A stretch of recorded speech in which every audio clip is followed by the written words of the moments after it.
So here welcome students. Today we are going to discuss the last topic of the chapter, and after that our syllabus will be also completed. Okay, the last class we have discussed that how can we change the structure of a table, and in this changing of the structure we have added new columns to the table.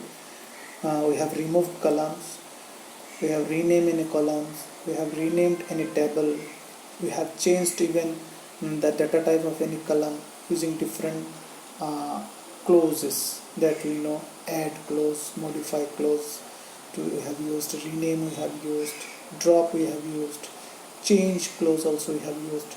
And after that another two things also we have discussed, that after and first clause, how to use to add any specific location, any column, okay, to shift any column to any specific location. That part we have already discussed.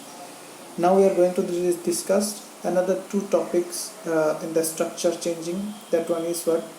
Adding or deleting constraints.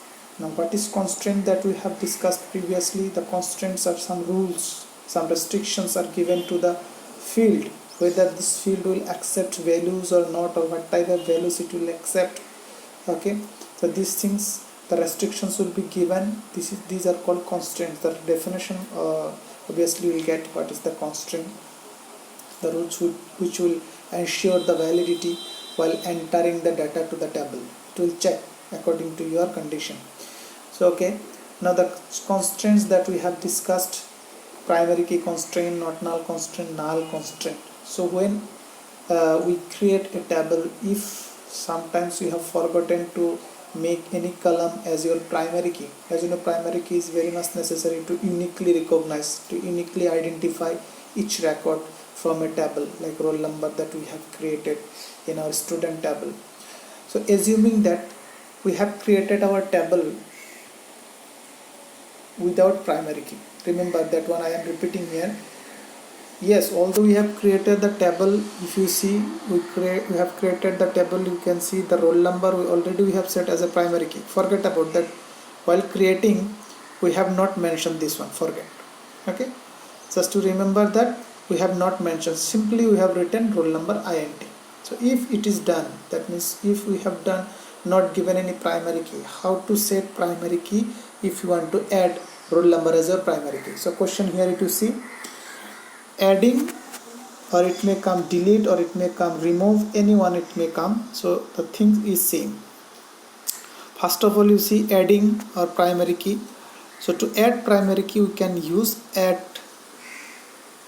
clause. Remember that while adding a new column also we have used add clause. While adding primary key also we can use add clause. So question will come, add primary key as primary key, add roll number as primary key constraint in your student table. We are assuming the same table, we have not created another table. Okay, student table. So what will be your query? This part the same, alter table student. Now according to the rules we have to use clause, that add clause, that what you are adding, we are adding primary keys, and the field which you are going to add primary key, this should be written in bracket. Remember, it should be written in bracket. Without bracket it is not correct, it must be written within the bracket. And all the syntaxes you will learn from your book. Okay, adding new column, adding changing the column name, these and all the syntax you must learn from your book. Here I have not discussed the syntaxes, directly I have given some examples. Okay, roll number, here it is given. So roll number, as you are adding primary key, so it should be written in the bracket. But now next part you see how to delete or remove the primary key. So while adding, if you want to remove the primary key, say I don't want the primary key, I want to remove the primary key from this field. So how to remove? For that one you have to use drop. Remember, drop. So here question it is given, query will come, how remove primary key constraint from roll number. Here, as we know, every table has only one primary key, so we no need to mention while removing the primary key from which field you are removing, that field name no need to mention in the query.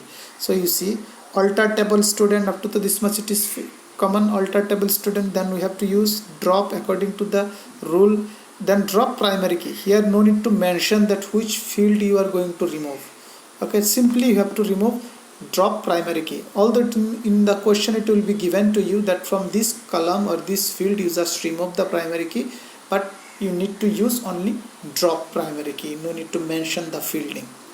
Okay, this is about your removing the primary key and adding primary key constant. And another two constant as we have, what are these? Not null constraint and null constraint.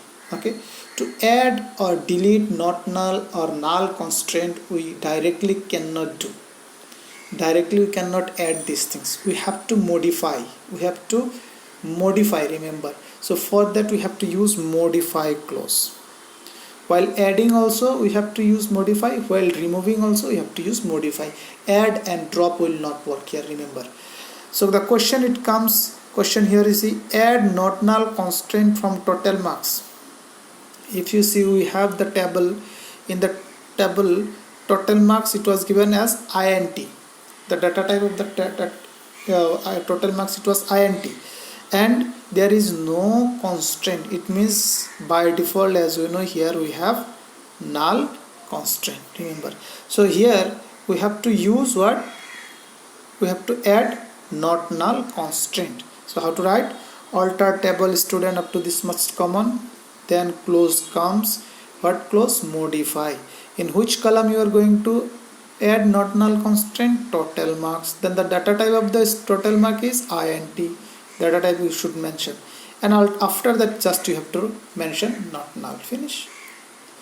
Very easy, it is finished.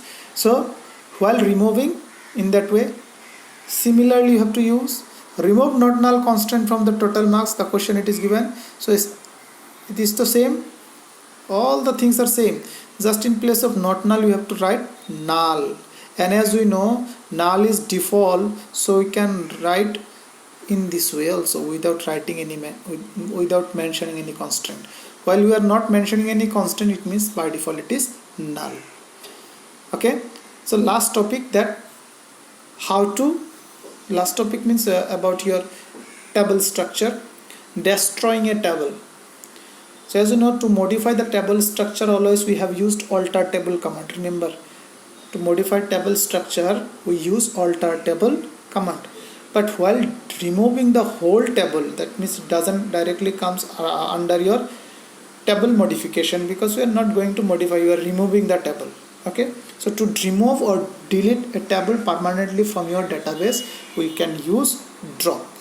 As you know, drop command or clause is used to remove permanently. But here we are not using drop as your clause directly, it comes as a command. Here you see drop table students. If you write like that, finish, your table will be permanently removed from your database. Now if you write show tables in your database, that student table will not be available.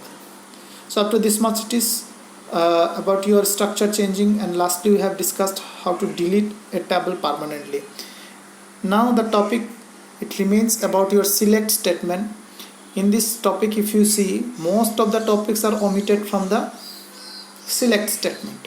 Okay, select, that means how to use the operators, different types of operators, how to use group clause, group by clause, having clause. Okay, all the aggregate functions. So these all the things actually it comes under the select statement.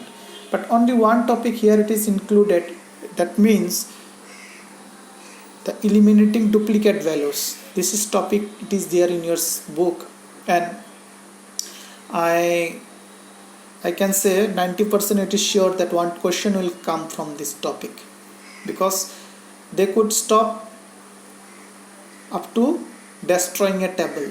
Okay, or that means the table alter table command, but they have included only one thing from the select. This is distinct clause. That means there is a reason behind this. One questions may come from this topic, so you have to see very properly.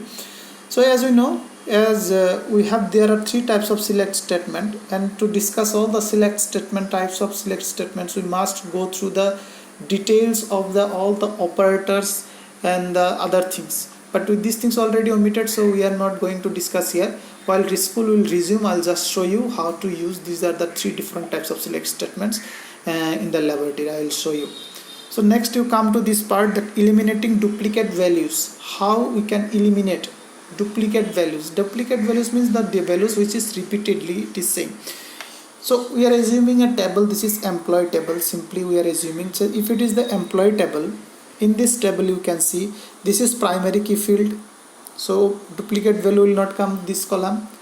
Name, it may come, some of the employee name may have same, no problem, but they are working in the same departments or maybe different departments. Now if someone asks from this table, you tell all the department names.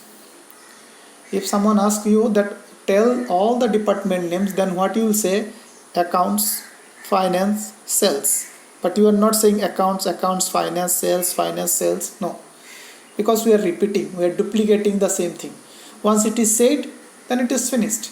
Okay, so if it is asked to display the different departments from any table, then we can use distinct clause. Distinct, as you know, distinct values, different values. So for that, how to write? The question will come like this: display or retrieve the different department in the employee table. What are the different departments are there? Is just display. So query is there. Select, as we are going to display something, so select statement used to have to use select distinct, and the column name, it should come in the bracket. What is the column name? DEPT. So DEPT here also it is written within the bracket from the table name employee. So if we write this one, our output will be this one. You can see how only accounts, finance and sales are displaying, the rest of the values are not displaying. This is the use of distinct. The next you see, if you want to display all the data values, displaying or retrieving all the data values, we can use all in front of column name. Just we have used distinct in front of column name, but this is optional. How? So question you see, display all the data values. So if it is there, select all, then department in the bracket from employee, or it can be written select DEPT or department from employee, similar. So by default here it is all already here, so you can omit. And if you write like this, then you can see your output, it is displaying all the contents, all the data from that column. So here our syllabus is completed. So stop up to this much. Thank you, and the next class I will provide the question answer. Okay.